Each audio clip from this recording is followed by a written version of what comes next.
6:30, so I'm going to call this meeting to order. I'd like to announce that this meeting of the Seguin Independent School District has been duly called, and notice of this meeting has been posted in accordance with the Texas Open Meeting Act, Section 551.043 of the Texas Government Code. This evening, we are going to have Ms. Allie Mize be leading us in our pledges. So Allie, if you will come forward, please. Thank you.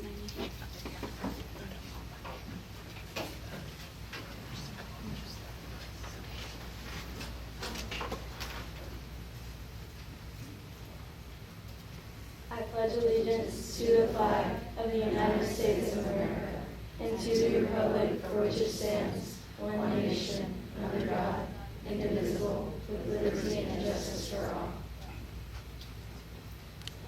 I live in the Texas flag. I pledge allegiance to the Texas, one state, under God, one indivisible.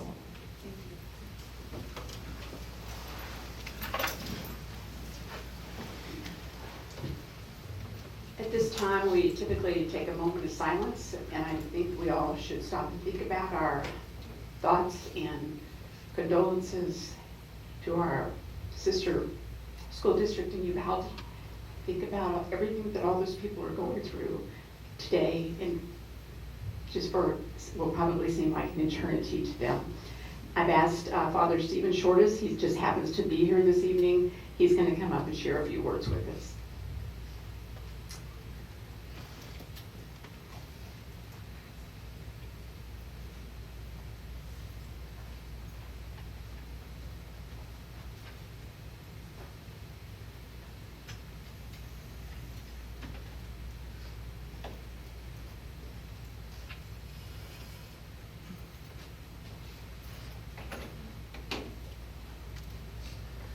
Good evening to all of you, to the board. Good evening.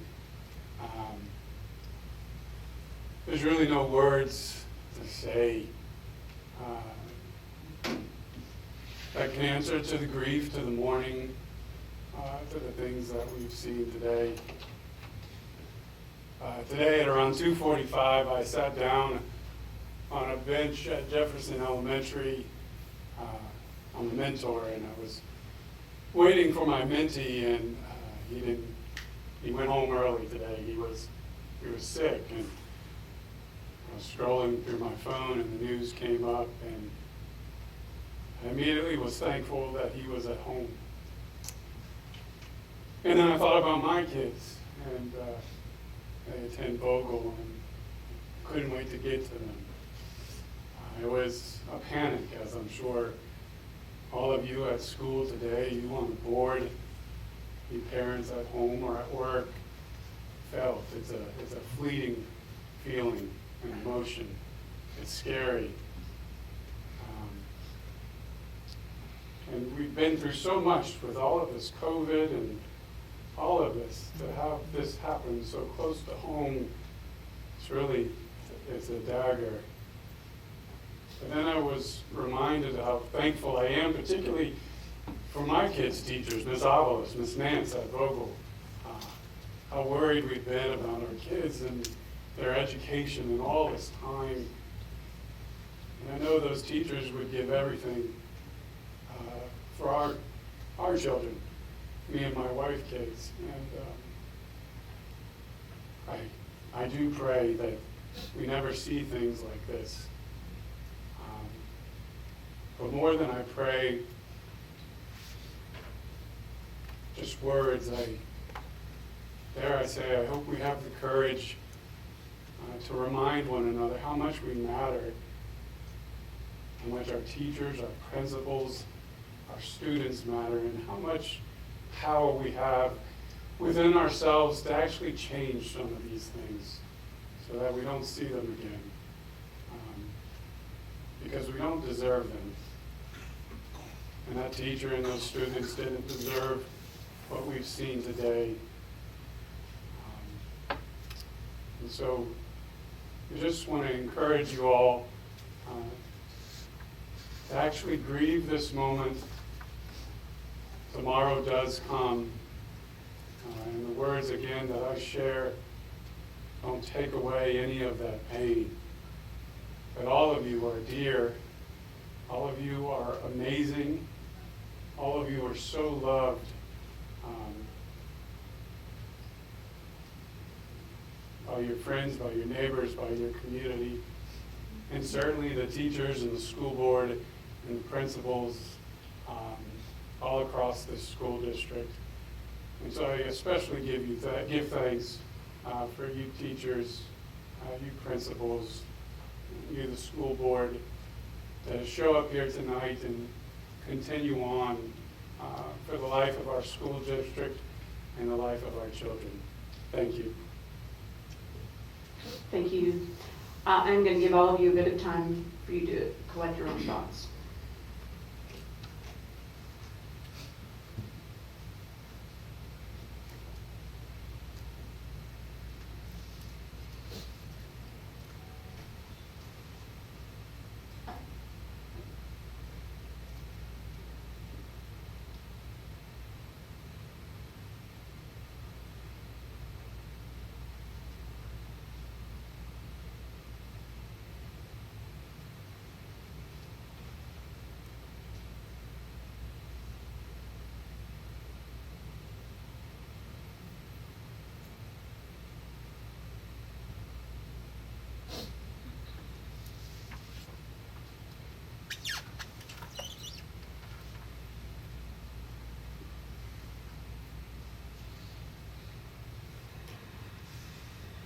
Okay, thank you. I know Father Stephen said there are no words, but I do have a couple of words.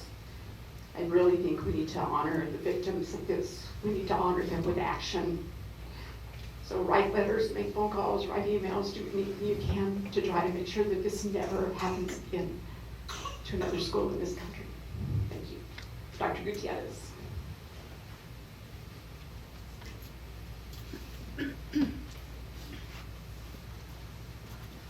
My heartfelt thoughts and prayers certainly go out to the Uvalde community.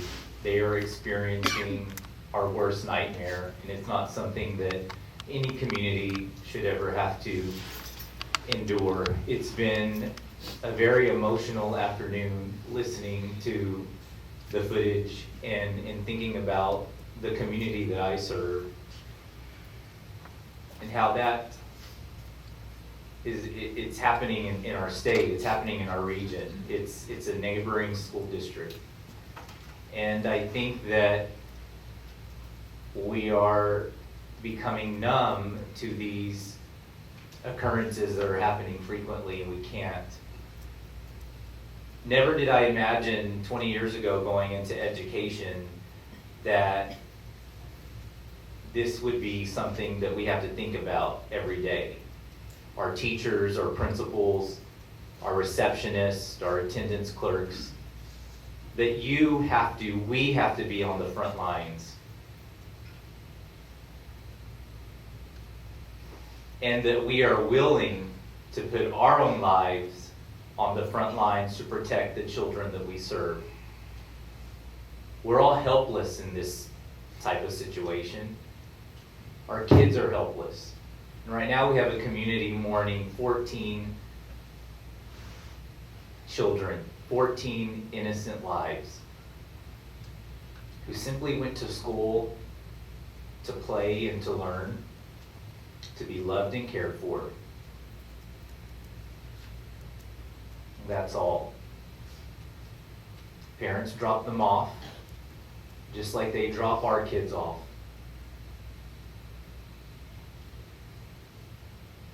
To be safe, to be loved, and to be cared for. And I think it's time our state wake up and truly recognize the work that is being done in our schools, because we're under attack every single day. And we come every day and we're willing to risk our own lives for our students. And it's time that they take action, whatever it may be, whether it's gun reform or if it's providing funds for mental health or safety and security. We need help. And if every single one of us tonight can go home and write our legislators That would be powerful. But we cannot any longer just sit back and wait for our policymakers to take care of it, because they're not. My senior year in high school, Columbine happened, and we're still dealing with these incidents. We have to come together and put our differences aside and advocate and fight, take action, so that this never occurs in our own community. And continue to pray for the victims and their families.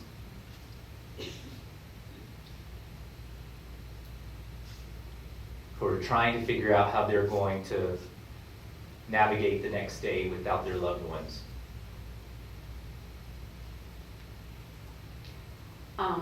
I do want to, I'm going to let him gather himself so he can go on with his report. And I do really want to welcome each and every one of you here this evening. I apologize for being so emotional, but we're very glad that you're here, and we have a lot to celebrate here at Seguin ISD, and I think we should get down to business. All right, thank you. Good evening, Matador Nation. There are only 5.5 days left in this school year, but the last month of school is always packed with celebrations and events. Here are a few highlights from what has already occurred and what is yet to come. The annual Seguin High School Decision Day was on April 29th, where our seniors shared their plans for continuing their post-secondary education or military service. On May 4th, the Seguin Chamber Teacher of the Year Luncheon was held at the Coliseum. I am grateful for our chamber and its members for hosting this annual event to honor and support our top educators across Guadalupe County. We hosted a virtual town hall last Tuesday to share news about strategic planning, middle school redesign, and summer programming. The inaugural Ballet Folklorico Showcase took place on Thursday at the Performing Arts Center with a packed house. To say the excitement filled the air is an understatement. The Ballet Folklorico program has grown exponentially in 2 years, and I am proud of our students and staff who are involved. Our Destination Imagination teams wrapped up global competition today in Kansas City and are attending the award ceremony as we speak. Let's keep our fingers crossed for many medals and safe travels to our Seguin teams. The Seguin Education Foundation Celebration of Excellence is tomorrow evening at 6 p.m. in the Coliseum. This annual event honors our graduating seniors and their educational heroes. Thursday afternoon is our strategic plan celebration, where our task force members will review the draft strategic plan, community feedback, and next steps in our strategic planning process. Our service award recipients, retirees, and teachers of the year will be on hand for a celebration in their honor on Thursday night in the Performing Arts Center. We will name our elementary and secondary teachers of the year at the event. Next week, Monday, is the Memorial Day holiday. Thursday is our last day of school with a half-day release on Friday. A half-day release on Thursday. And on Friday at 8 p.m. is our graduation for approximately 475 graduating seniors. I think we are all looking forward to a graduation ceremony that mirrors those held prior to the pandemic. I hope our entire Matador family has a safe and a restful summer. Okay, next up on the agenda are our board reports, and it seems like it's that time of year for a lot of fine arts events, and I know I've been to a few. Barnes had a really great little production of The Little Mermaid. The Seguin Band had a really unique fundraiser this year. It was called Sounds of Seguin, and they brought in a bunch of really, really cool cars. And I think they did really well with that. Of course, we had the percussion concert, the band concert, the choir concert. Ballet Folklorico was pretty amazing. There's just so many great things going on in our arts program here. We also had a board workshop. We had the early college graduates reception earlier, I think that was last week. And we also had the senior awards where students received scholarships this week. Ms. Duncan, or Mr. Amador, sorry. Yes, I attended the Mercer Bloomberg Learning Center graduation. Saw many achieve their goal, and also attended the board workshop on salary options. And also I interviewed many teachers, one from each campus. And I was amazed. I mean, they are some good teachers. I wish I had had some of them. But anyway, and then I went to their classroom and saw them in action. And I think our students, based on what I saw, are getting a good education. And I wish all of them could be awarded Teacher of the Year. You're not going to give us any hints? No. I'm so glad that you had that opportunity. I wish that each and every one of these trustees could have the opportunity to engage in that process. So thank you for doing that this year. Ms. Duncan. Yes, put your seatbelt on, because this is a long one for me. Strategic Planning Task Force midstream check. Attended the Seguin Education Foundation board meeting. Also attended Decision Day at the high school. Heard several Seguin ISD students perform at the Teatro de Artes de Juan Seguin's 40th anniversary and Cinco de Mayo celebration. Attended the Seguin Area Chamber of Commerce Teacher of the Year luncheon. Attended a Strategic Planning Community Engagement Task Force meeting. Attended the board budget workshop. Attended the Rodriguez Elementary Cinco de Mayo celebration and Star Pep Rally, which was fabulous because Dr. G did a little jig. He danced a little bit, so that was worth the price of admission, which was free, but it was really good. I attended a portion of a Matador football offense and defense scrimmage, and I know one of those is going on right now, and I wish I could be in two places at once, but they haven't closed me yet. So, let's see. I attended Kinnicky's Star Parade, attended Vogel's Star Pep Rally, attended the SHS Spring Concerts, the Senior Awards Ceremony, also attended the Matador Guard Showcase, and attended the SHS Mariachi Spring Concert. That's not one to be missed, so if you can get to that next year, get to that. Listened to the town hall meeting presented by Dr. Gutierrez. Also attended the Njrotc Spring Review, which was my first time to attend, and it was so good, and I'm so proud of the young men and women at the high school who are choosing military as their career. Also attended the Seguin ISD Valley Folklorico Showcase, and attended today, this is today, I attended the Seguin Industry Signing Day as well as the Fine Arts Signing Day, and that was just amazing. Every graduating senior was there, not every senior, but if they are going to take part in fine arts in their collegiate career, they signed today. So whether they're majoring in fine arts or not, or just going to sing in a choir or be in a band, they were recognized today. And also attended the Seguin ISD Mentor End of the Year celebration. That was quite a list. But the one thing I remember is the jig. Did anybody happen to get that on video? There is a video. I haven't seen that yet. I'm gonna have to find it. Somebody sent it to me. Okay, thank you. All right, Ms. Moreno. Being a part of the budget committee, I've attended several of the budget committee meetings along with the budget workshop. I've done my expected training in child abuse and cybersecurity training. And in between those things, I've had a hip replaced. So I'm 2 weeks out of hip surgery, and I'm willing to challenge anyone down a race down the hallway. I won't go any further than that just yet. But also, Dr. Gutierrez, hot off the press, the 3 teams that advanced to globals, we had 2 teams placing. The high school early college team got first place at globals, and the Weiner WOW team, which is composed of 5th and 6th graders, got 3rd out of 67.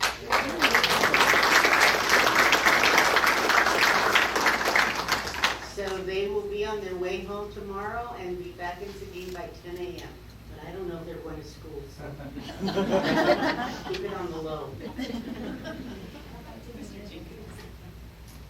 I attended the board workshop on the budget, and I have been in on the building committee meetings over at JB. And one other thing that I can't think of right now. That's okay. Mr. Guerra. Yeah, I attended the budget workshop in the early college high school banquet. I also attended the senior awards presentation and also viewed the superintendent's virtual town hall meeting. I also attended the Seguin High School Ballet for Political Performance. And today, I listened in on the Texas Senate Education Committee interim charge hearing, which for 3 hours they talked about teacher shortages, school finance, and updates on HB3. A lot of information. Well, as you can tell, you have a very active board. And as I listen to this, it just makes me very proud, and it just gives me such a full heart to know how devoted these trustees are to this district. And Mrs. Crittenden is. Ms. Crittenden is at Globals right now. Yes, that's the reason she's here in spirit, but she's not physically here. So I'm very glad that she was able to do that. All right, moving on in our agenda. First up, we have our campus highlights. I'm going to turn this over to Ms. Moreno. This evening, we are so Matador proud to learn about programs and initiatives in our schools. So it is my pleasure to welcome up to the podium a former student and principal at Vogel Elementary School, Rhonda Eubla, who is here to share a presentation based upon her school motto of Together We Can. Come on, team. Good morning, good afternoon, good evening, all of those wonderful things. It's been a busy week. We say those things every day to our students, so just giving you a little insight of what happens every single day. But yes, our motto is Together We Can. Last year we had Watch Us Grow, this year we have Together We Can. So we're going to give you a little highlight outside of instruction, some of the things we do, because we all know we do instruction, right? But these are some of the other things we do. This is what we value. We value our students. Oh, I'm sorry. I like to walk around. We value our students. We some of the things that we put up here were attendance. We value attendance. We value engaging learning. We obviously value our education, because we have students with their awards up there. The whole child learning on their bikes. So I have in the middle my principal for the day. She actually helped me put this presentation together. So she was very excited to do that. Yes. So we value our staff. So these are just some fun pictures of our staff being crazy at Christmas, dressing up for book days. At the very beginning of the year, this is our collaboration at the LLS. So we have a great fun team, but we do value that. We value our parents very much. Mr. Shortis, if he's still here, he's an amazing parent. He walks up every single day because now we have walkers. So we're excited about that. We even put a picture down there of our new Arroyo Ranch walkers and our parents who help us with our Christmas decorating, our carnival. They came to our academic nights. That one up in the top is our Jingle Bell Run, where we had parents come. We value our partnerships. So up in the corner, Santa Claus was there. We consider him our biggest partner, obviously. We have the Trail Riders. We have Diamond Air, who has adopted us, and Bloom Realty. Miss Biddings is our partner, our PTC. We have our football players opening doors for us. We have, Dr. Hastings and Mr. Enrique. Did I say that right? Yes, Marcus Enrique. Yes, brought our snacks over, so we value all of our partners as well. We're very, very lucky. Here's some of the fun things we do to just enhance our education. We have our Matador Club. We value the whole child. We do restorative circles and lunch bunch with our counselor. Of course, I didn't put pictures because it's private. So we have Kites for Kindness and Jingle Bell Run. So those were some fun activities our counselor planned for us. Our choir was amazing. She did many opportunities. She did a Christmas concert. She did a Veterans Day concert. She's doing concerts during the day. So we have a great time. We have a great choir. We value our kids getting to go to the Seguin Outdoor Learning Center for field trips, so that was super exciting. You can see their happy faces. Field trips. We finally got to go on field trips. So these are some of our extracurricular activities. And of course, our academic nights, where we had lots of parents come and teachers plan some amazing things. We had, of course, a fun chili cook-off. Teachers competed. There's a first, second, and third place winner, so we had a lot of fun with that. And again, our parents cooked all the hot dogs for us. We had our typing wars, so we wanted to add that because that was exciting, more awards for kids. And then, of course, our library time. It's more than just checking out books and reading. It's having fun with our librarian and making pumpkins and making them look like book characters. So, and of course, intervention. It's very intense intervention schedule. Our student council that Ms. Njrotc is still head of, they do a lot of great things. They just went to the Capitol, so that was exciting for them. And then, of course, we were awarded 2 grants, 2 of our teachers. Avid, of course, we're an Avid campus. Just showcasing some of those things, our Avid binders. And the students proud of their Avid binders. At this time of year, they don't look as pretty as they did at the beginning, but proud of those. And then our teachers showcasing their education too outside of their doors. So, and watch us grow, because we want to show how students track their growth throughout the school year. And of course, ACE. They're having a great time in ACE.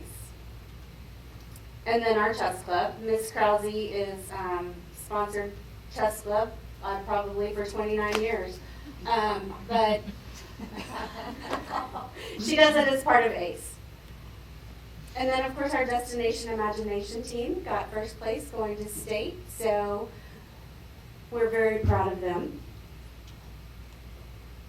And then, of course, our carnival, where we had fun, just hanging out and having fun with the kids and the parents. And, of course, our beautiful ballet folklorico children,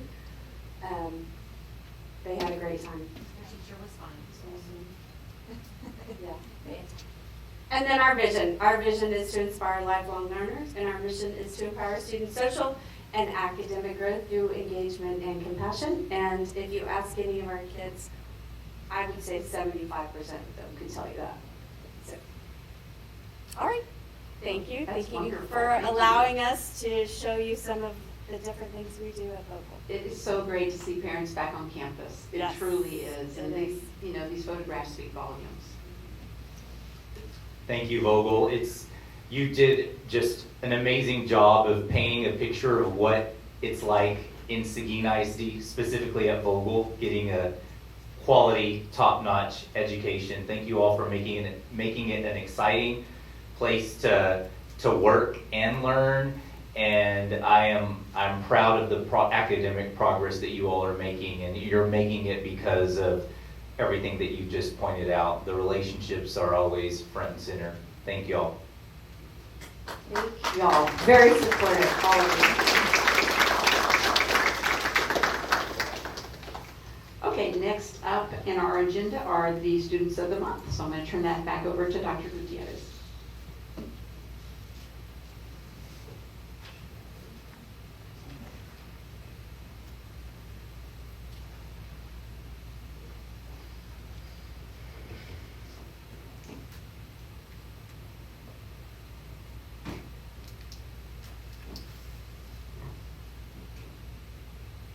Each month, our campus principals designate deserving students who we are privileged to recognize on a monthly basis. 2 of these students are with us tonight. However, one is not, as she is competing at Globals in Kansas City. When I call your name, if you would please come forward so that we can not only recognize you, but your family as well. The first student comes to us from Vogel Elementary, Chase Anderson.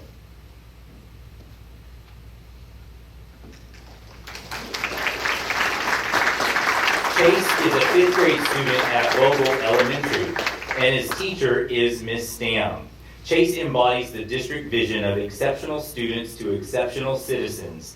He is consistently respectful to students and staff. He excels at academics and displays good sportsmanship. Chase's teachers say he is good all around, and it's evidence in the fact that he is on the more A's than B's honor roll. Chase's parents with us tonight, Miranda Bartow. Congratulations to Chase.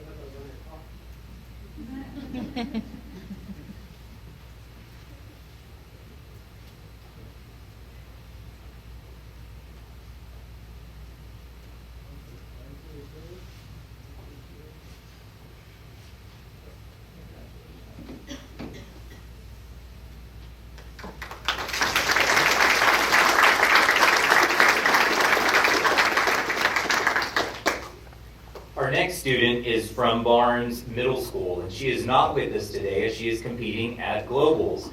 Eleanor Crittenden. Eleanor is an 8th grade student at Barnes Middle School. Her teachers report that she is polite, studious, and responsible. Eleanor is kind, respectful, hardworking. She is focused yet lighthearted and has an incredible sense of humor. She maintains a great rapport with her classmates. She serves as president of Choir Council, a member of the UIL Concert and Sight Reading Choir, as well as a member of the prestigious TMEA, Texas Music Educators Association, All-Region Honor Choir. She is also involved in theater productions and a Destination Imagination Globals team member, and involved in the community with several organizations. She exemplifies what it means to be Barnes Bold. Eleanor's parents are Denise and Lee Crittenden. Congratulations to Eleanor.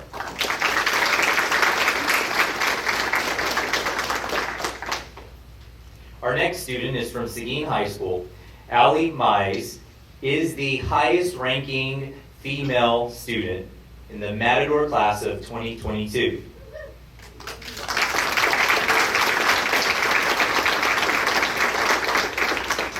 Besides being an amazing and dedicated student, she is also a member of the varsity Matador softball team, where she has excelled as a student athlete.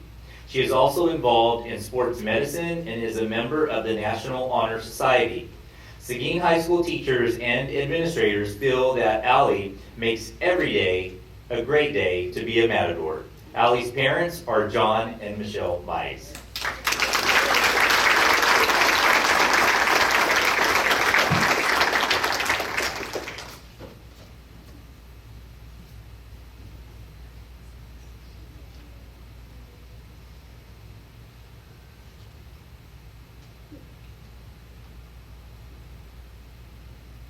Everyone can take a half step to 1,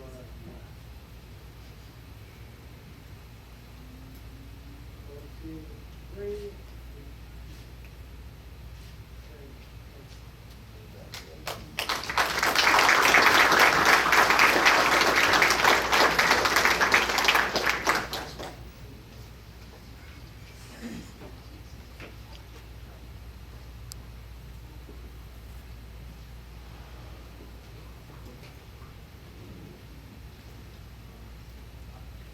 Next, I'm going to recognize a group of student leaders who have served over the past school year on the Superintendent Student Advisory Team. This is the 5th year that this group has been in place in an effort to get student voice in making district-wide decisions.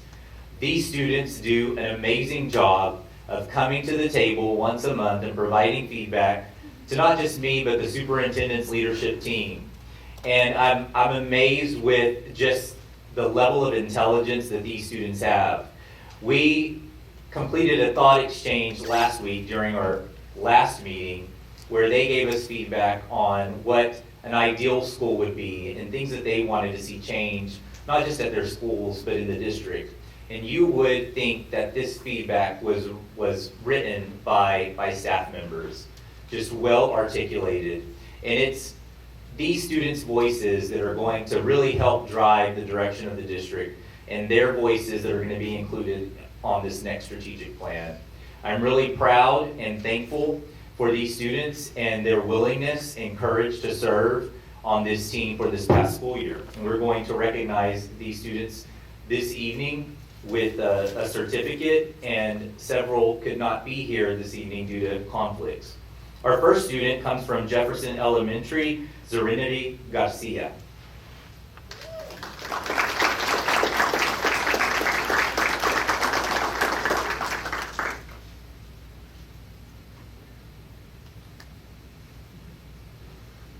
We'll just give them the certificate, and then we'll take a group photo there. Our next student is Marley Garcia from Kennedy Elementary.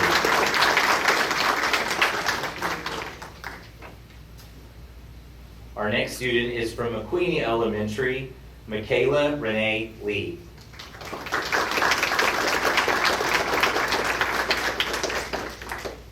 Batlan Elementary, Eric Barrera.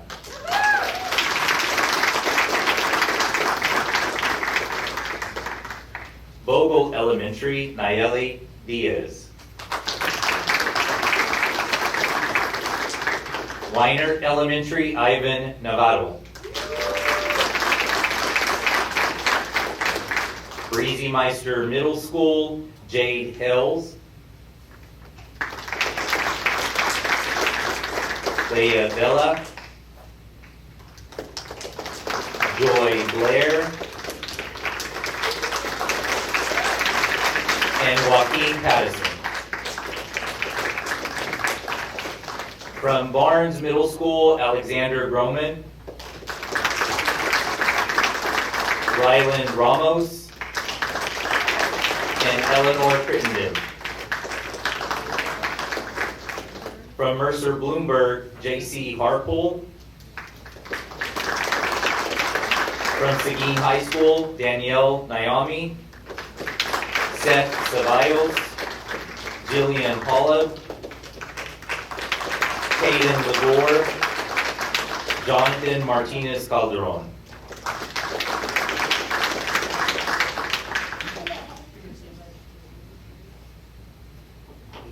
Did I miss one?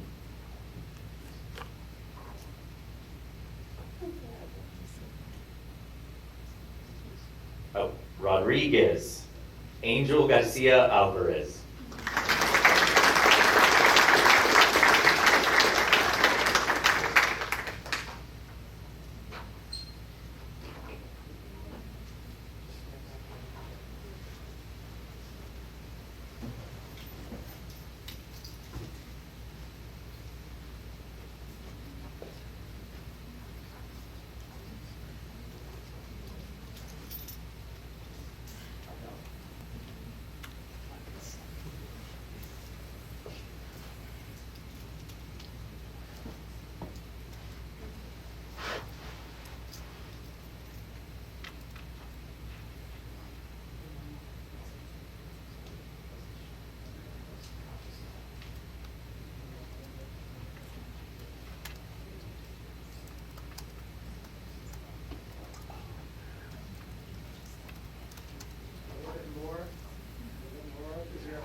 All right, what do y'all want to say on three? How about, what did Miss Nancy get y'all to eat practically every meeting? Pizza, let's do pizza. All right. 1, 2, 3. Pizza. All right, we'll do it 2 more times. Pizza. 1, 2, 3. Pizza. All right.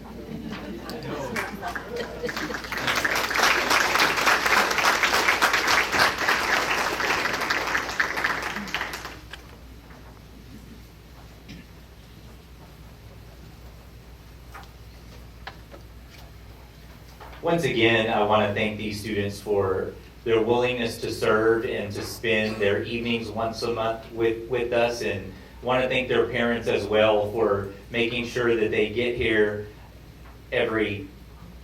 Thursday once a month. It certainly is not only a commitment on our students' part, but also on the parents' part. And I also want to thank Ms. Ramirez for her efforts in facilitating and making sure that these guys have Marco's Pizza once a month.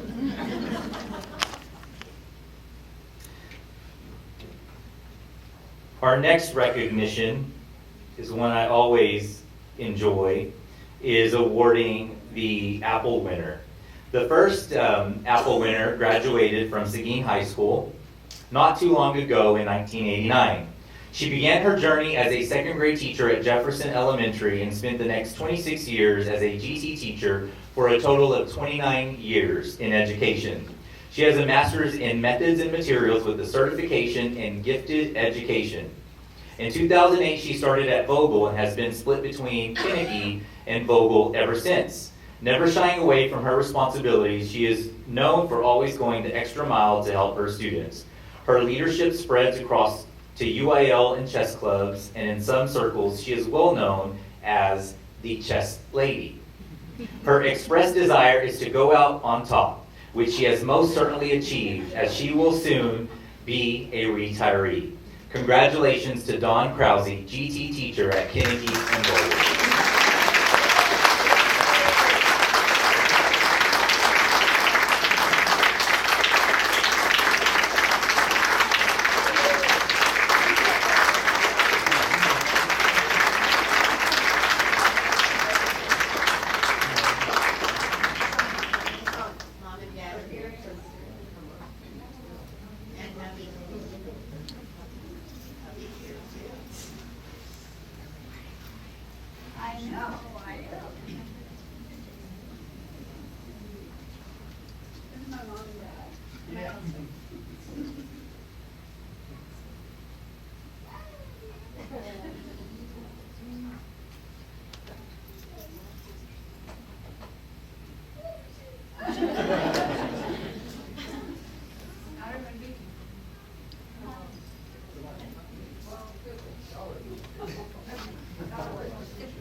I assume you were surprised, Ms. Krause?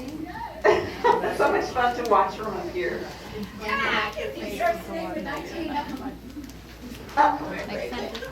We're going to miss your smiling face. Thank you so much for all you've done for the district.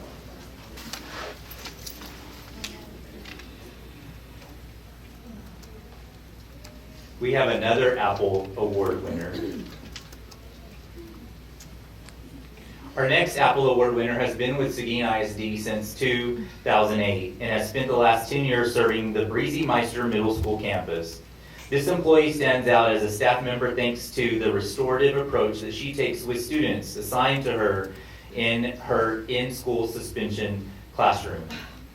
Despite working with students on some of their most difficult days, she constantly encourages and keeps them focused on making the right choices in the future. Because of her positive attitude and nurturing belief in student potential, she is truly deserving of this honor. Let's have a hand for Deanna Schwartz, ISS instructor.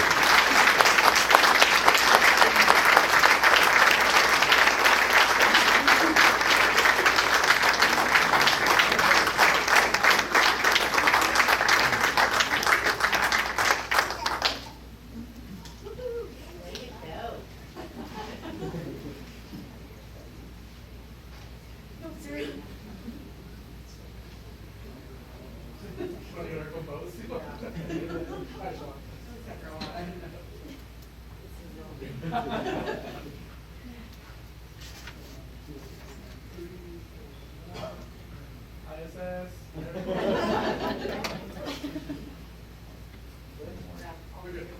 Okay. Everyone can move on.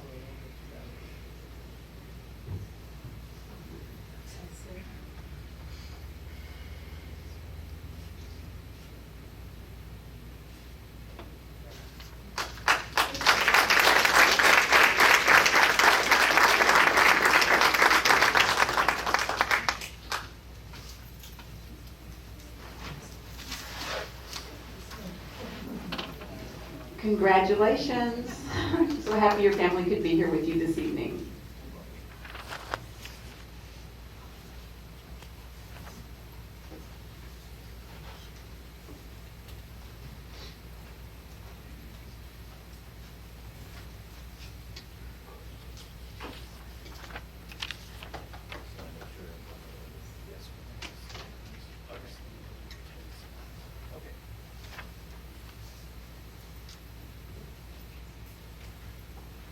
We have another recognition of St. Andrew's Episcopal Church. St. Andrew's Episcopal Church, Episcopal. Sorry. Formally adopted Jefferson Elementary in March when Father Stephen Njrotc, rector of St. Andrew's, and Mrs. Ellen Stone, Outreach Ministries Chair, visited the school and took a tour while discussing campus needs with Principal Valerie Gunter. To date, the church has done the following for the campus: collected school supplies, delivered financial gifts, provided gift cards for teachers, ordered 4 sturdy picnic tables with plaques memorializing St. Andrew's relationship with Jefferson, recruited and supplied mentors, provided access to the church's Christian closet for student clothing needs, and is planning an upcoming summer workday. St. Andrew's members also purchased pizza for teachers during the Teacher Appreciation Week.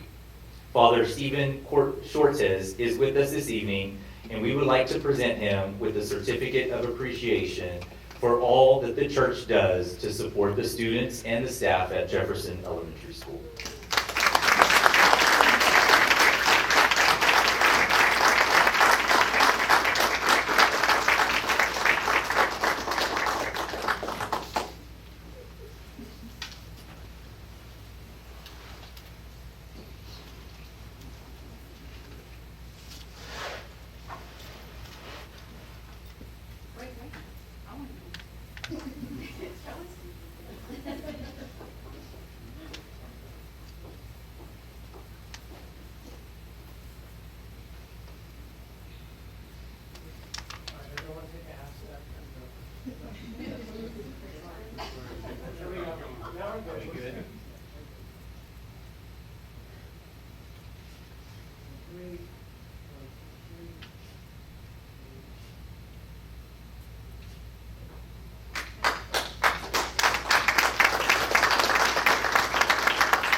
It truly takes a village to raise a child, and we are so fortunate in Seguin ISD to have partners such as St. Andrew's who really care deeply for our students. And as many of you know, many of our students come to us with a lot of needs, and to have this level of a partnership really makes a difference, and I know that they will continue to make a difference at Jefferson. The next recognition is Leadership Service Recognition, and the first one I'm going to present is a service pin to our Chief HR Officer, Cindy Moreno, for 20 years of service to Seguin ISD.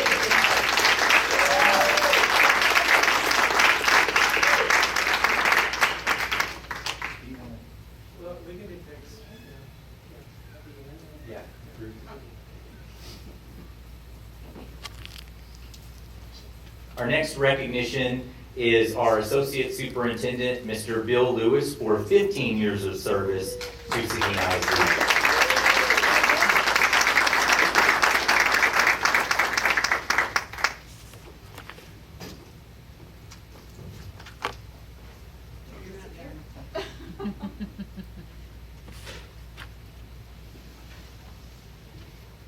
feeling like the best man in a wedding all evening because I've been carrying this around my pocket and I think I'm going to lose it. So the next recognition goes to Dr. Matthew Gutierrez for 5 years of service.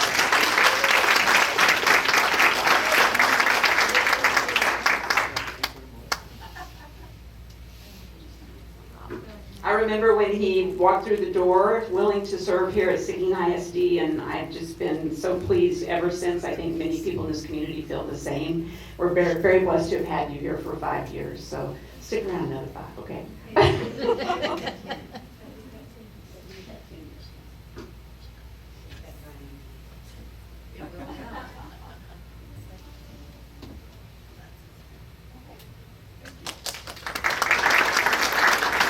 I want to say time flies when you're having fun. It's been an amazing experience. Thank you to our community, to staff, and to our board of trustees.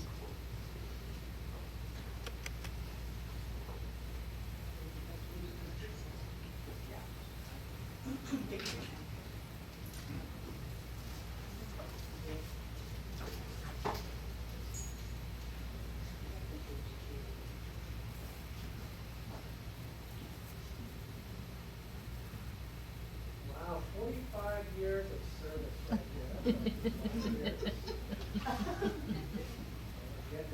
65 or 70.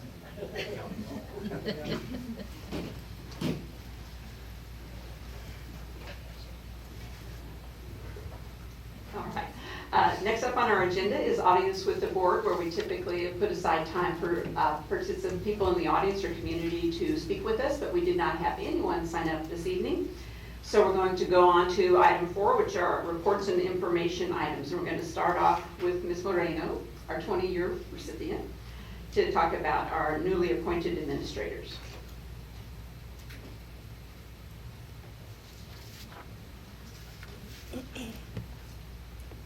This has to be the highlight of my career, being able to introduce our new hires, especially our new administrators that are the heart and soul of Seguin ISD. So I'm going to start with our first new hire for Potlawn Elementary's new principal. We're excited to announce Seguin ISD alum Annalisa Rangel as the new principal at Potlawn Elementary. Ms. Rangel has 14 years with the district, where she served as a classroom teacher at Kennedy Elementary, Rodriguez Elementary, and McQueenie Elementary. Ms. Rangel has spent the last 4 years serving as an assistant principal at both Weinert and McQueenie Elementary.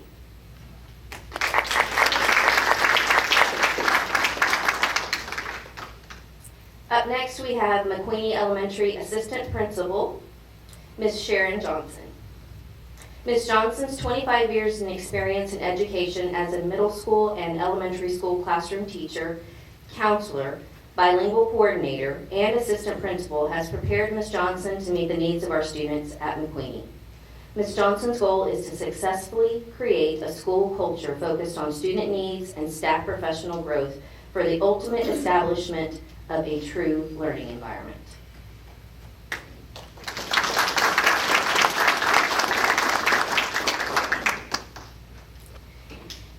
Ms. Linda Guzman is the new principal of A.J. Briesmeister Middle School and is excited to begin a new challenge in Seguin.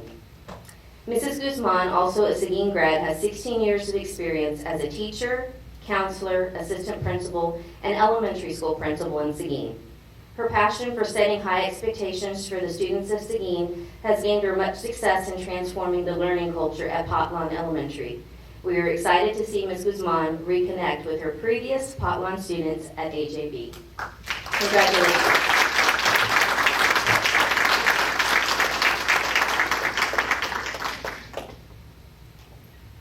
Thank you, Ms. Moreno. All right, next up we have item 4B, which is a strategic priority and initiative report on iStation. Ms. Jaramillo? Yes. Looking forward to hearing this.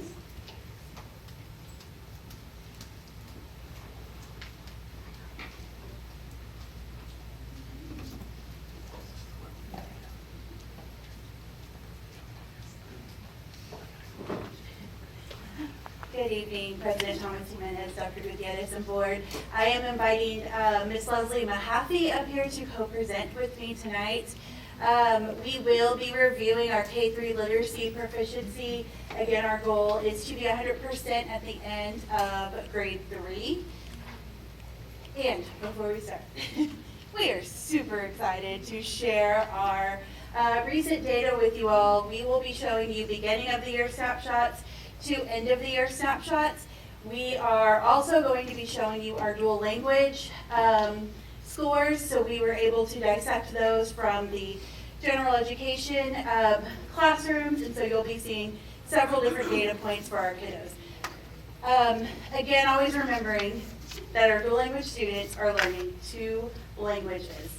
And I will be showing you writing samples today and a student video as well, so it's exciting. Kindergarten. So you can see on the left, that's our kindergarten at the beginning of the school year. We were at 31% in English only, that would be all of our monolingual classes, 31% reading on level at the beginning of the year. Fast forward to today, we are sitting at 56% reading on grade level in kindergarten. That is truly amazing. The work of our intervention teams, the work of our teachers and our students. We are so pleased with our data. Then you can see the next 2 bullets there, or points there, is Spanish dual language. Again, that could be monolingual students or bilingual students in the 2-way class. We are sitting at 28% at the beginning of the year, reading on level in Spanish, to 44% reading on level in Spanish. And then in English, we are at 23% reading on grade level to now 24%. Not as big of an improvement there, but again, our language allocation plan, they receive 90% of their instruction in Spanish. Do you have something you want to point out? Yeah. So what this doesn't show us is our dual language students. We do see a lot of red, but there's more to the story than these kind of assessments can show us. And we actually already have 15 kindergartners reading on grade level in 2 languages. Pretty exciting. Now you can see us in comparison to the state. So the larger graph on the left side is our monolingual kindergarten students, end of the year data, as compared to Texas students who took the same assessment at the same time. I know, we're all smiling, right? Yes, we were, Leslie probably texted me in the middle of the night as she's crunching numbers, super excited. We are so proud of our teachers and our students. Really working hard. We have maintained focus. iStation has been a big push for the last 3 years, and we are finally reaping the benefits of that. And then you can see on the right side our bilingual scores for English and for Spanish. What that graph doesn't show you is that those students who are taking that English in Texas, those are not bilingual students, those are monolingual students, right? So we have to compare our bilingual English scores to monolingual student English scores for the rest of Texas. So that data can kind of be a little deceiving. And then the bottom is Spanish. So you can kind of see where we are sitting in comparison to the state. Okay, we will go to first grade. We were started at, for monolingual, 34% on grade level. We are now 51% on grade level. Bilingual, we did see some drops in Spanish, 43% to 38%. Their English scores, however, went from 13% to 20% reading on grade level. And again, our dual students, 24 out of 81 of them are on or approaching grade level in both languages. It's pretty amazing. And then this is us again as compared to the state. So what I really want you to notice is the level of red for kindergarten and for first grade. You'll see it again in second grade, third, fourth. We have really been focusing in on closing the gap. And really trying to fix all of the things COVID didn't let us teach our students when we were virtual. So, okay, then we move to second grade, 44% on grade level to 57% on grade level. And then in bilingual, their Spanish score is 25% on grade level to 28. And then their English went from 19% to 26% on grade level. And same again, Spanish, in our dual language classes, we have 20 of our students on or approaching grade level in both languages. And then again, this is us in comparison to the state. Second grade is that year really where language building is huge. You make a lot of great gains in reading, and so you can kind of see where we're starting to finally level out, having the same amount of kids in each of those different tiers, and that's what we want to see. Okay, and then third grade. We went from 41% on grade level to 57%. And in our dual language classes, this was our first cohort of students, 27% to 28% in Spanish, 32% to 45% in English. So we're starting to see that movement as well. And research tells us that in a dual language program, by about 5th grade is when you really start to see those kids take off. And by 8th grade, they're generally more than a year ahead of their peers. But we're already starting to see this 3rd grade cohort do great things. 40% of them, almost half of them, are on or approaching grade level in both languages.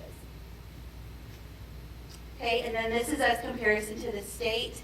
Again, that sweet spot right there where we've got 20% in every single domain or level. That's really what we want to see. That's perfect Velcro. And then you can see our bilingual scores right there on the right as comparison to the states.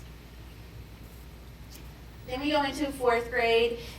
We do have Spanish scores, but they're not as many, so we didn't include those here. So this is all of our English data. We did have about 20-30 students in Spanish, but we just didn't want to add that in. But I can definitely send that to you all. 4th grade, we went from 46% to 52% reading on grade level. And then you can see our comparison to the state there. And then this is our 5th grade, 47% to 59% on grade level.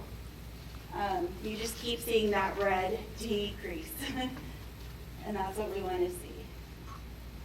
Okay, so that is our data. We were really excited to share that with you all. And then I wanted to show you some writing of our emergent bilinguals, because I think that's also very important. It's not what the scores will show you. Just like Leslie said, some of our students are reading in both languages on grade level. That's huge for them. But they're also writing. So you can see in this first little sample there, the student is playing with language, half in English, half in Spanish.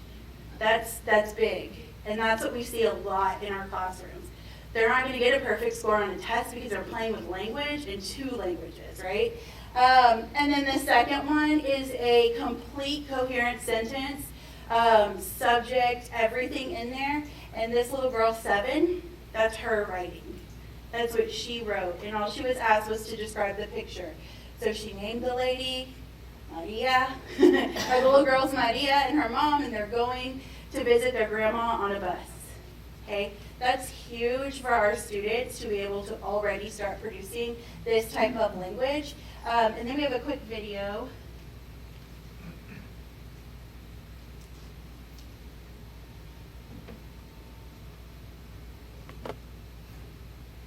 We pulled her out of class and asked her a few questions. So, what do you like about being in dual language? Awesome. ¿Cómo has estado? Bien. ¿Te gusta la escuela? Sí. ¿Qué te gusta de la escuela? Música. Muy bien. Gracias, Seven. De nada. She's super cute. But I just wanted to share that with you because they are constantly code switching and going back and forth between the 2 languages. That's what we want to see with our students. Data doesn't always show that pretty picture, right? But we are super proud of our English classrooms. They are making significant gains, and I attribute that definitely to our push of literacy. So thank you all for constantly supporting that work. With the, we forgot the stickers for the Reading Academy.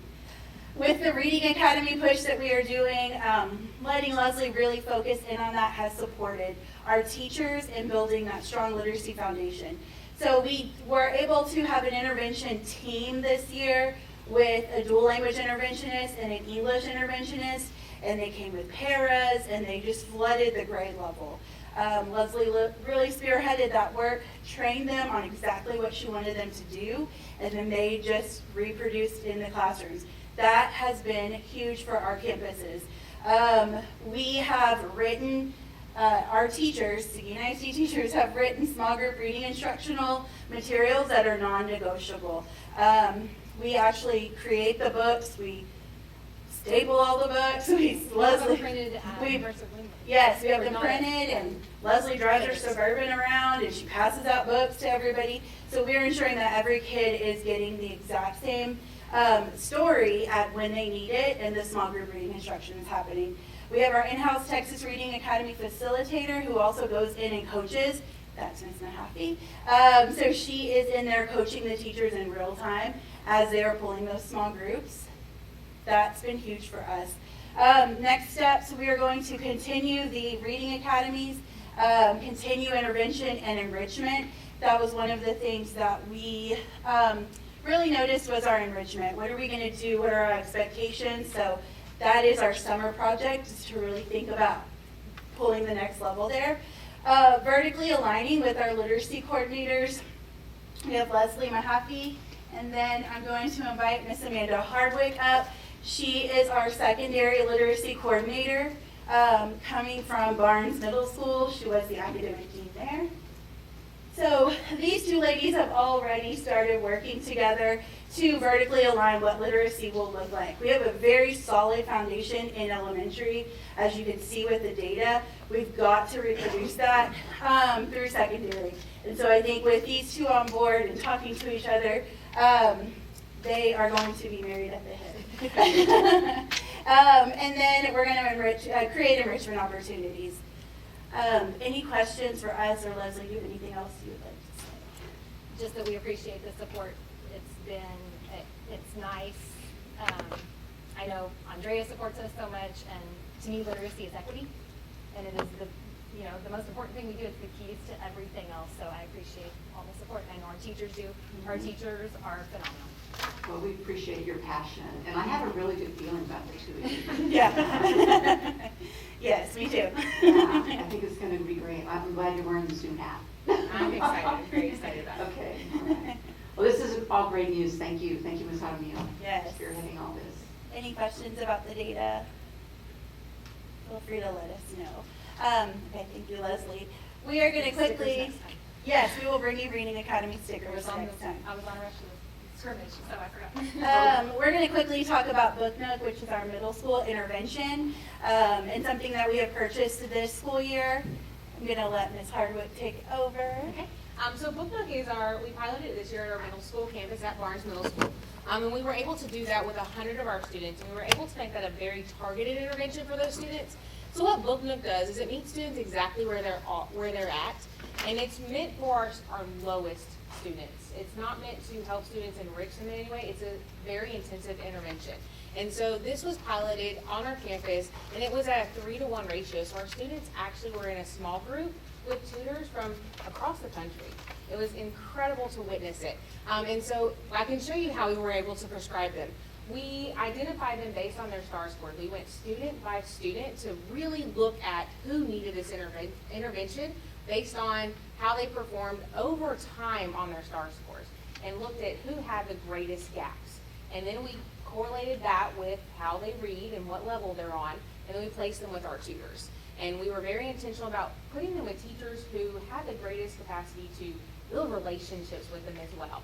And it was really great to go in and see them and watch them be engaged in this with tutors from across the country. These are our lowest readers on our campus, and when you get to middle school and you're not reading, you usually check out of the majority of your classes. So we also see that some of these are behavior problems. And so we were able to really see these teachers facilitate conversations with them about what they're reading.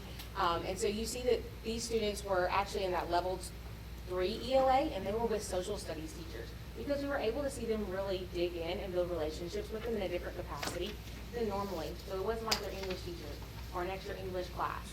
They were with tutors from across the country, 3 students at a time on our campus, not other kids from across the country. So it could have been the classroom next door, it could have been the classroom right in there, but they were leveled with kids on their level as well, and so it was great to see it. I think you got some pictures on the next slide. Yes. Yes. So what we really focused in on was, are the kids engaging with their tutors? Are they engaging with what they're reading? And the answer was yes. And I was a little shocked, I'll be very honest with you. I did not expect them to buy into it, but our students really did enjoy it. They were reading out loud in front of their peers, on the microphones, and they felt safe enough to do that. And that's not something that happens at middle school very often. So we were very excited about the results we saw. We started this in December, and at our last check-in, we were able to even see some growth on our data reports. And that's exciting for us in that small window of time. And so we're very excited for our check-in this week to see our end-of-year data. And then we're going to take this to both middle schools next year and see how that goes and target our 100 lowest students on both campuses to see that growth and get really intense with our intervention for both campuses at the middle school. How many students? 100. 100. Yes. Who had the online tutor. And then all students were in an intervention or enrichment group based off of those prescriptions. Really went kid by kid there. So yes, we do meet with our book nook tutors this week, correct? Yes, we do. And they will give us our final data from beginning to end, so we will definitely share that with you all once we receive it. We're excited to get that. So yes, that is what we're doing in literacy. Any questions? And we are eager to, once we start the next school year, to have you all to see this in action. It's pretty amazing. You know, my first thought was, how are middle school kids going to be engaged with a virtual tutor? And you walk in to the classroom and they're 100% engaged, classroom to classroom to classroom. And it's just pretty amazing to see tutors who come from not just across the country, but as far as South Africa, I think we've had. From South Africa.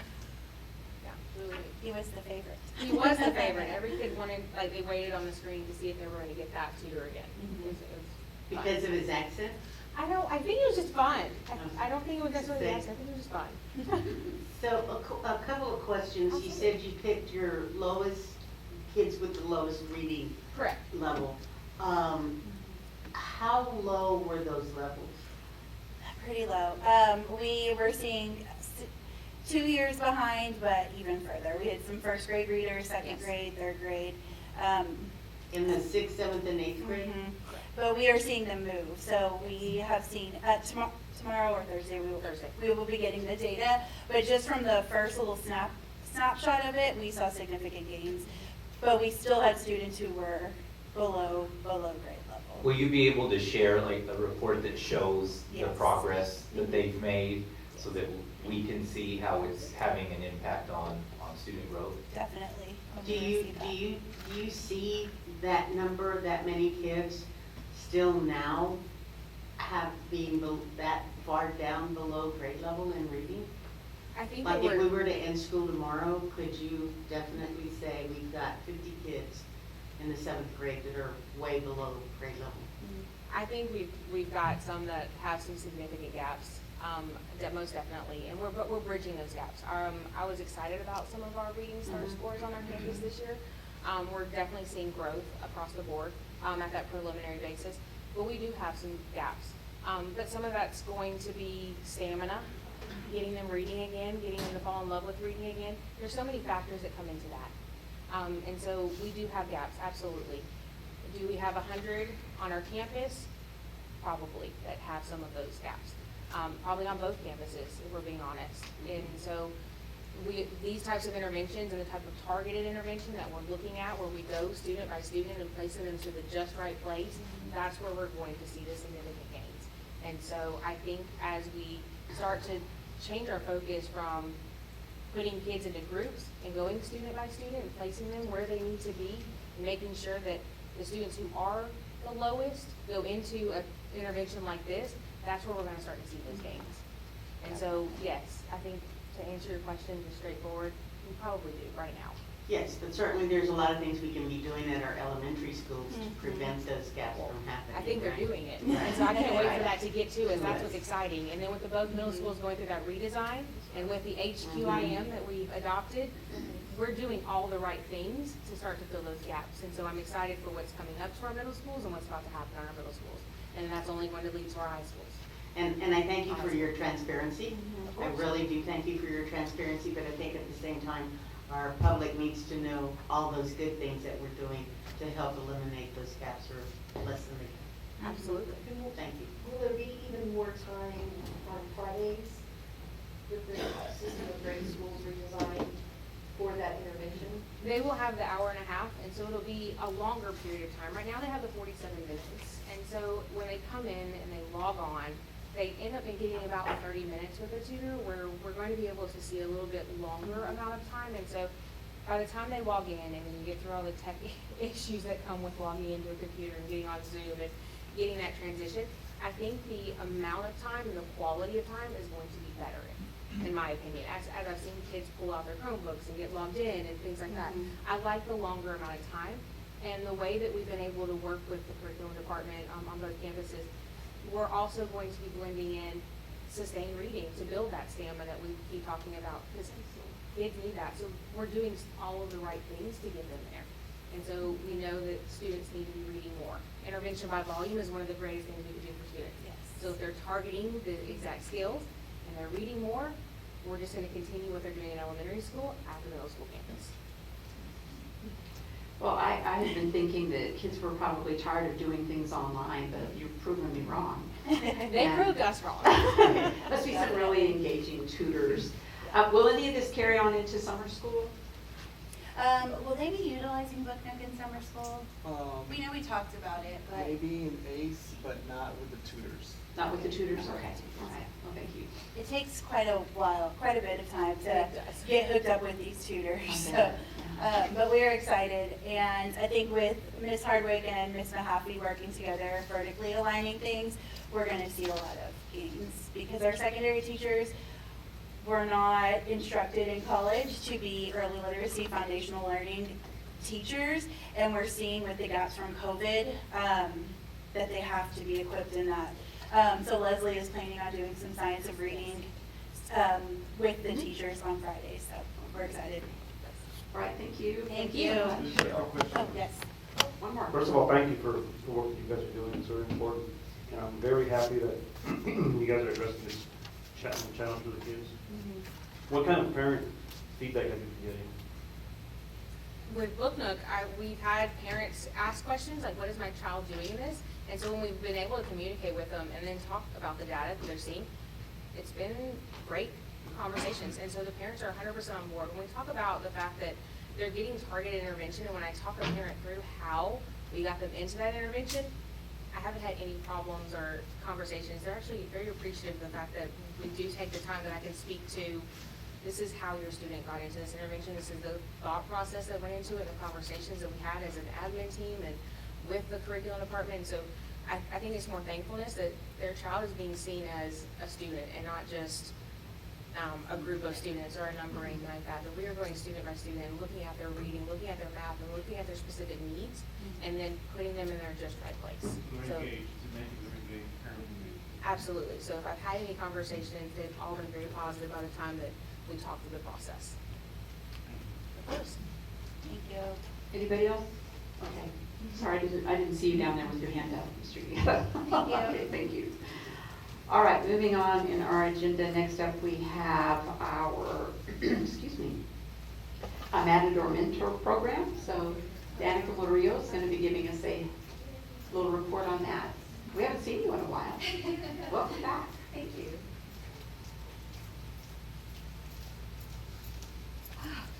Alrighty, good evening, everyone. I am really excited for the opportunity to highlight our Matador Mentor Program this evening. Has been a while, I'm nervous now. So I want to start with a quick program overview. And just starting with our strategic priorities, which you have seen before, but really highlighting the fact that our Matador Mentor Program helps support strategic priority 3, right, which speaks to our recruitment and retention efforts in the district. And our Matador program has come a long way from 2017 when I first got here and started working with the mentors to where we are today. And so I'm excited to highlight where we've come from and where we're going this evening. So purpose and structure of our program. Our Matador Mentor program is really structured to provide support for our new teachers to improve not just their instructional practice, but to increase learning outcome for our students. So as we support our teachers and as we help them grow, those learning outcomes translate to students. And our structure for our current program is a 2-year cycle at the moment. So our 0 to 2-year hires receive a mentor for 2 years. And these mentors are chosen because they exhibit knowledge of TEKS and the T-Test appraisal system. We currently have a partnership with the New Teacher Center for coaching support. I don't know why I'm far away from the microphone, I'm so sorry. We currently have a partnership with the New Teacher Center for coaching support, and we have a combination of monthly meetings and full-day learning sessions. So our teachers and mentors get subs provided for them so that they can take a full day with me here at central office to do classroom observations, do some planning, do some professional learning, and really get some one-on-one time to work together. So we have 2 cohorts this year, and this is the first year that we've done the two-year, 2-cohort model. Year 1 is our current 21-22 hires, and you'll see on there the type of mentor support that we provide and the type of new teacher support that we provide. And so for our year 1 cohort, they do get quite a bit of extensive support. Our mentors get 3 days of professional learning with the New Teacher Center. They get 1 virtual forum, they get 2 district pull-out days, and they get a beginning of the year, middle of the year, and end of the year meeting here at central office. Our new teachers get weekly meetings with their mentors. They have 5 hours of professional learning with the New Teacher Center. And along with their mentors, they get those 2 district pull-out days to work together. And they get 2 observations by their mentor. They're supposed to get 1 in the fall and 1 in the spring, so that their mentor can really see how they're working in the classroom, whether they need support in classroom management, whether it's more content, whether it's instructional strategies. They're able to see what's going on in the classroom and better support their new teacher. Our year 2 cohort was last year's hires, our 2021 hires. And so we continue that support for them this year through 1 day of professional learning with the New Teacher Center, which was just to really refresh their learning from the previous year, a virtual forum with the New Teacher Center, and again, they had beginning of the year, middle of the year, and end of the year meetings, which were structured towards their needs, being a 2nd-year mentor.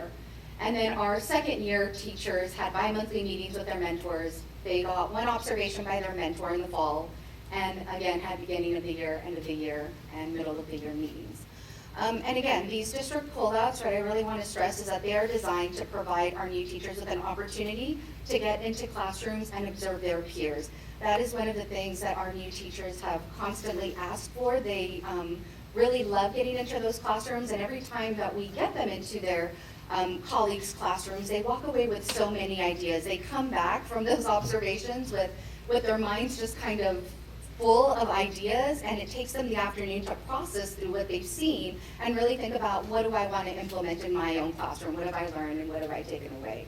So those district pullouts have just been really eye-opening for our mentors and our new teachers, and I love that we're able to provide that for them. I want to speak a little bit to our partnership with the New Teacher Center. We have, as we were going through the mentor allotment application, we learned about the New Teacher Center and connected with them to help provide some support for our mentors. So we're currently in year 2 of our partnership with the New Teacher Center, and it's been a great partnership because they have been able to provide that professional learning for our mentors that increases their coaching skills, and for our mentors really increases some of their own knowledge on instructional strategies and an optimal learning environment for our students in the classroom. It also gives them an opportunity to really come back into some data-driven practices and really looking at assessments in the classroom to help our new teachers with their instructional planning.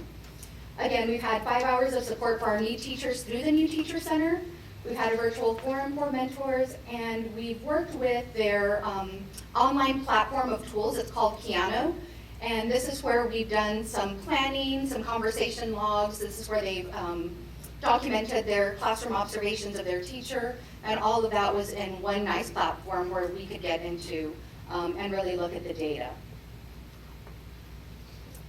So looking ahead for our mentor program next year, We are going to continue the 2-year cycle with dedicated support for our new teachers and mentors, and we're really excited about that 2-year cycle. We really believe that 1 year is not enough for our new teachers and our mentors. They really need that second additional year to continue to build that foundation before we kind of, release them on their own. I'm super excited to have posted for, and we're interviewing next week for a new teacher support specialist.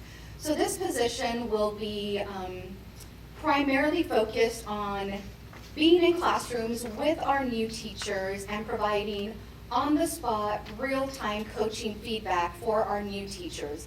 One of the things that our mentors have kind of stated and asked for is some more support with the new teachers. What happens sometimes is that we do a really good job of matching mentors and new teachers in the same grade level and with the same planning period.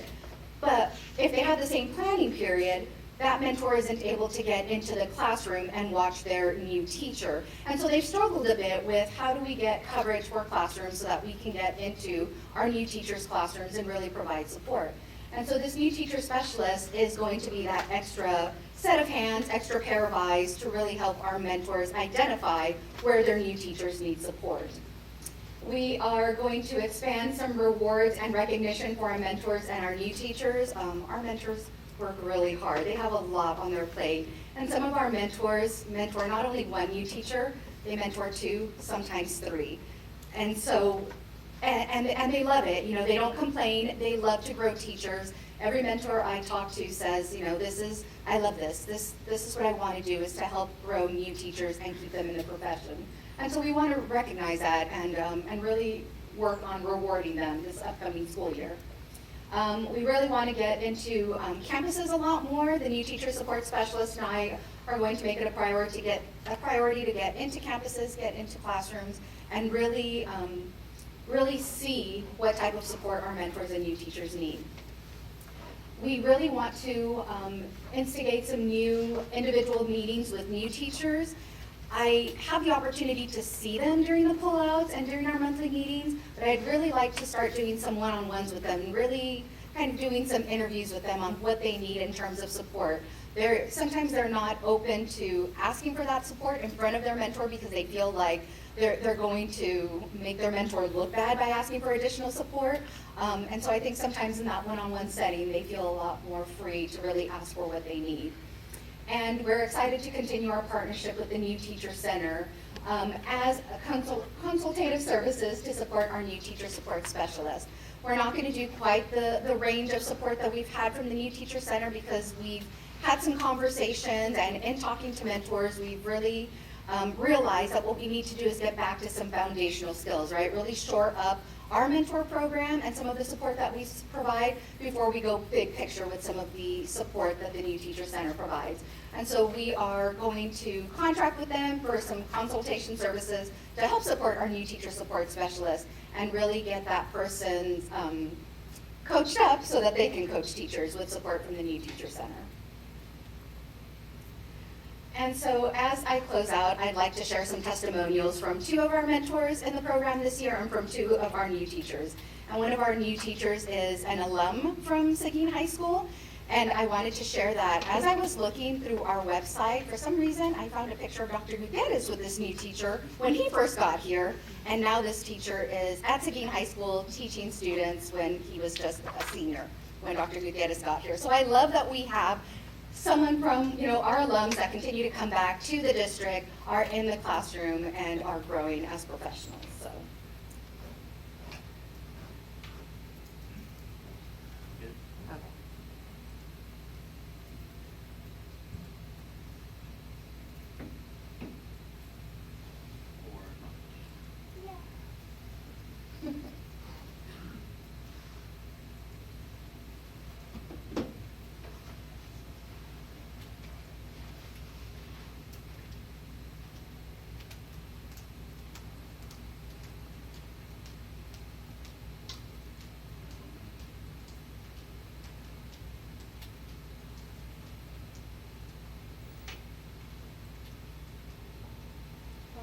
A video. Bill can't skin this cat, I don't think.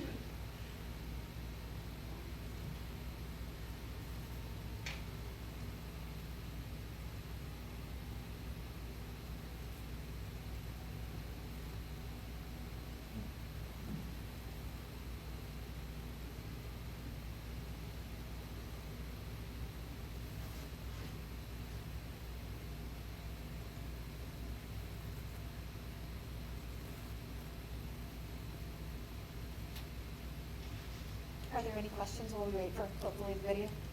I have a quick question. Yes. Are there incentives to become a mentor? Do they get a stipend? They do get a stipend. Mentors who mentor our first year cohort receive a $500 stipend, $400 stipend, and then if they're mentoring someone in year 2, it's a $300 stipend. Well, I'm sorry I missed the reception, but I caught about 4 couples coming out in the parking lot, I had parking lot conversations. Yes. And they seemed very excited. Yes. Mentors just seem so proud. It's so heartwarming. They I'm are. so happy that we're doing this. Yes, thank you.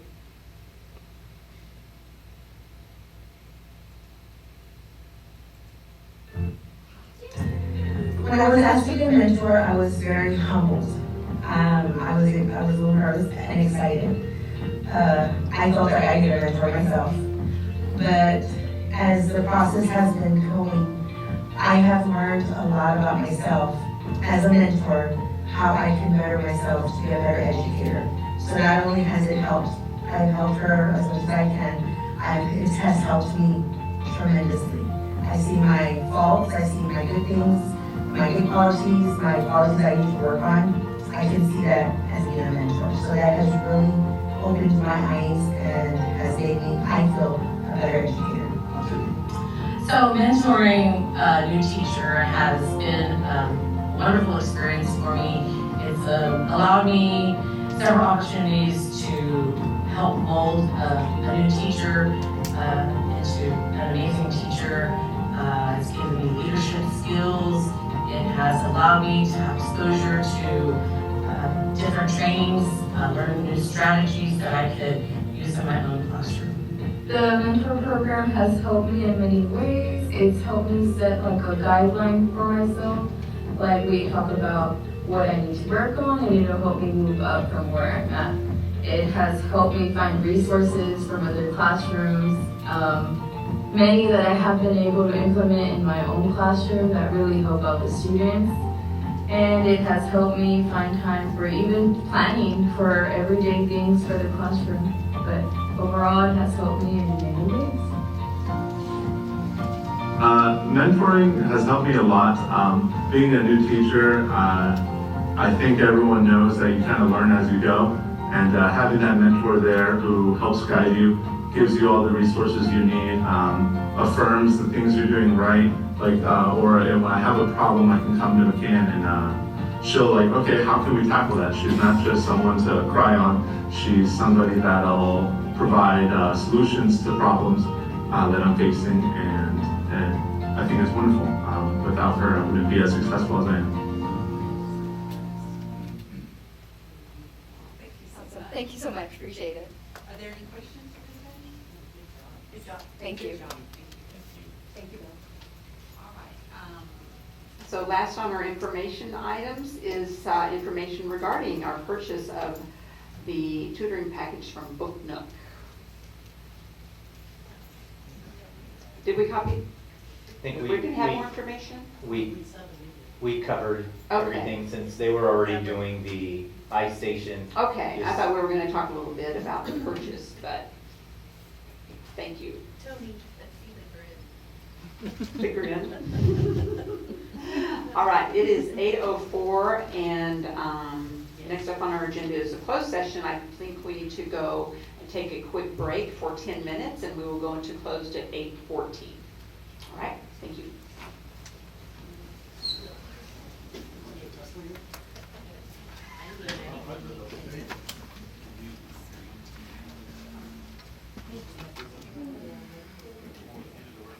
Okay, it is 8:29, and we're going to reconvene into open session, and we'll be taking no action on anything discussed in closed.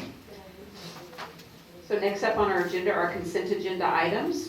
BE Policy Local states that the consent agenda shall include items of a routine and or recurring nature grouped together under one action item. All such items shall be acted upon by one vote without separate discussion unless a board member requests that an item be withdrawn for individual consideration. The remaining items shall be adopted under a single motion and vote as applicable.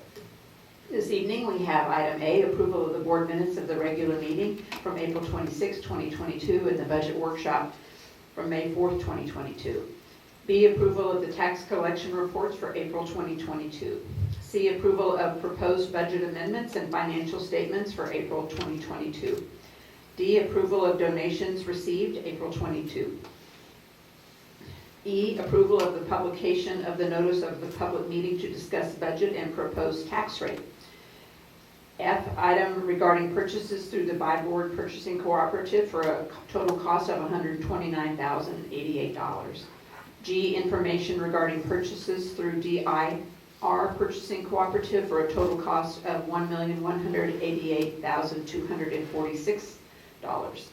H, regarding Seguin ISD's participation in the Region 13 Regional Day School Program for the Deaf. I, Seguin Independent School District Purchasing Co-op Management Fees Report for 21-22. J, personnel information for professional employees. And K, to acknowledge a Public Information Act request from April through May of 2022. Does anybody want me to pull any of these for individual consideration? Madam President, I move for approval of the consent agenda items. Okay, I have a motion for approval. Do I have a second? Second from Mr. Amador. There's no further discussion. All in favor, raise your right hand. Opposed, same sign. Motion carries 7-0. On our action items, first up, we have the resolution for the assignment of fund balance.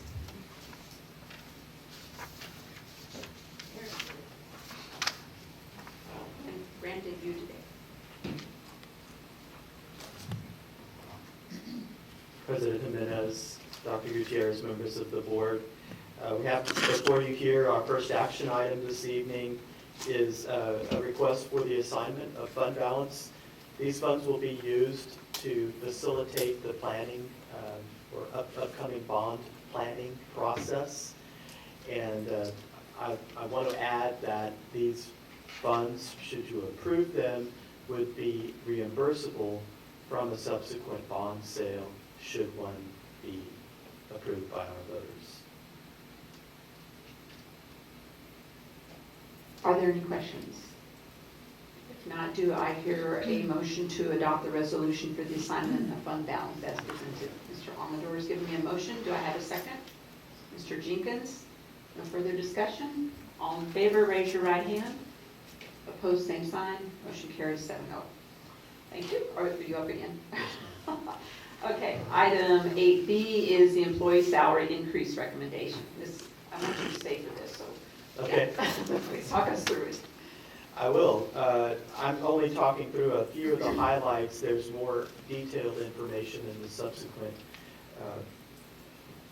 agenda item that Ms. Moreno can speak to if you so choose. But to highlight the things that are presented before you now for the 22-23 school year is a recommendation to move the starting teacher's salary base pay for a bachelor with 0 years of service. That would be $54,000. That's not reflected on the slide that you see here. It's just noted in the wording for the agenda item. Things that are noted here in this disclosure is the fact that we're requesting that you approve a 4.5% increase for all teachers on the or actually all employees on the teacher pay table. So that includes more than just your classroom teachers. It includes your teachers, your nurses, your librarians, as well as your counselors. At a 4.5% increase, as you can see from the grid, that will average out to almost $3,000 per year for that group of individuals. And also something that's not noted on here, but that came subsequent to our original draft of this agenda item, is the savings that individuals will also receive, those who are participating in the TRS Active Care. The savings associated with some of those levels of participation are nearly doubling the total amount that would be in the pocket of individuals in this category at $3,000. So moving down the list, you see a 4% increase is requested for your campus and district administrators, slightly lower. You next see in your clerical and paraprofessionals, we are requesting 4.5%. For maintenance and custodial, we're actually requesting a dollar amount. I've shaded in gray the average percent that would equate to, but we're requesting that you approve a $2 per hour increase for our maintenance and custodial staff. That would actually equate to nearly a 10% increase for that group of employees.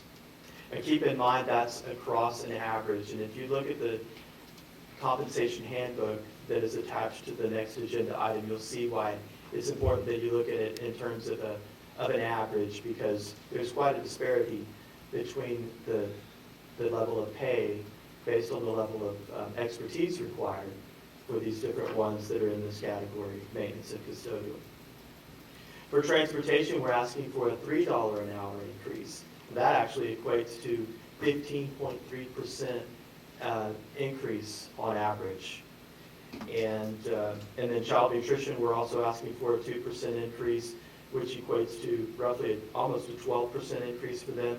On the far right-hand column, as far as the general operating budget impact, I've not disclosed anything with regard to child nutrition because it does not impact the general operating fund. So those are some highlights. Be happy to answer any additional questions.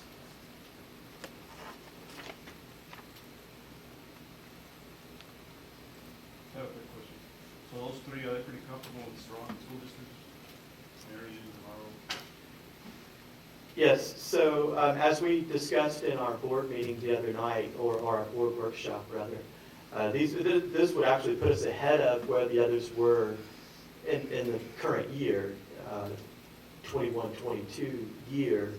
As to where each of those fall now, I'm not sure that we know definitively where all of them fall, but I can assure you that at 54,000, we were already either at the top or close to it as far as teachers go anyway.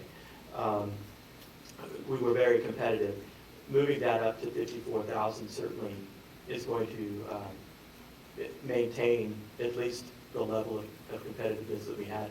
One thing that you also might want to be aware of is that there are several stipends that come into play for various particular types of staff members, and one that I think is really noteworthy is the $2,000 that's added for those that are the core classes or core content teachers at your middle schools.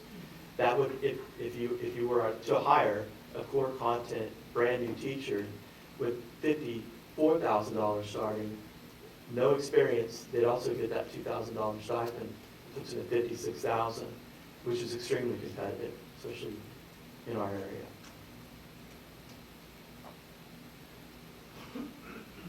Any further questions? Everybody feel like we went over this during our workshop, Mr. Jenkins? That's what I was going to say. We covered everything in the workshop. Did a run by job there. So thank you for that. That is well prepared tonight. Thank you. And I think the employees are going to be very grateful should this pass. So speaking of that, do I hear a motion for approval? I have a motion from Ms. Jenkins to, I'm sorry. I just got husband. I'm really discombobulated. Ms. Duncan.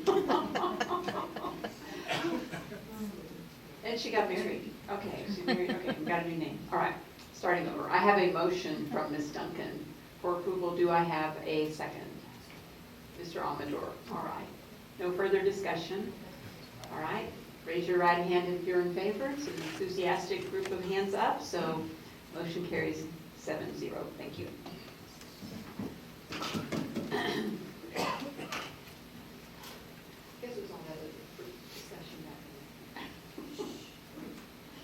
All right, and last up we have Mrs.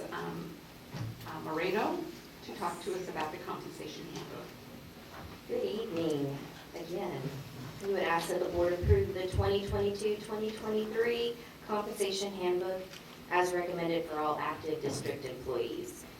You should all have a paper copy for your reference.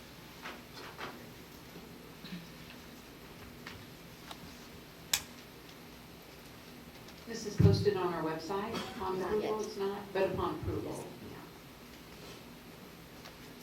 We haven't done that in the past, right? It's more of an internal document.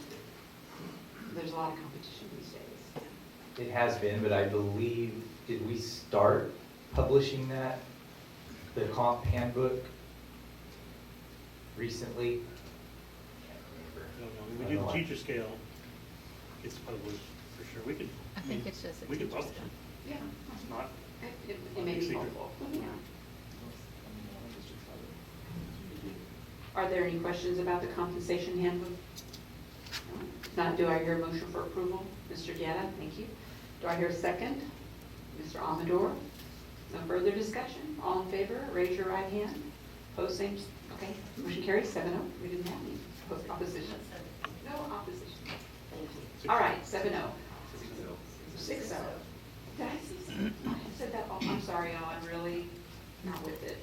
6-0, as was action item 8A and action item 8B, for the record. All right, are there any comments from the board? Any questions? If not, do I hear a motion for adjournment? Mr. Amador? It's 8:41, a second from Mr. Jenkins. All in favor? All right, I think I need to go home. It is 8:41, and this meeting is over. Thank you.